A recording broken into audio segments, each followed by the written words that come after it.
டேஸ்டியான பூந்தி லட்டு எப்படி செய்கிறதுன்னு பார்க்கலாங்க. அதுக்கு 1/2 கப் அளவுக்கு அரிசி மாவு எடுத்தால் அதே கப்பில் 1.25 கப் அளவுக்கு கடலை மாவு எடுத்திருக்கேங்க. பிஞ்சு வந்து எல்லோ ஃபுட் கலர் சேர்த்திருக்கேங்க.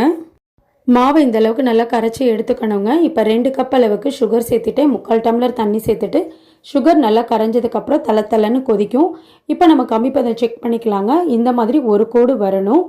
இப்போது அடுப்பை ஆஃப் பண்ணிவிட்டு அரை துண்டு எலுமிச்சம்பழ சாறு வந்து பிழிஞ்சு விட்டுக்கலாங்க, சக்கரை பாகு முறியாமல் இருக்கிறதுக்காக.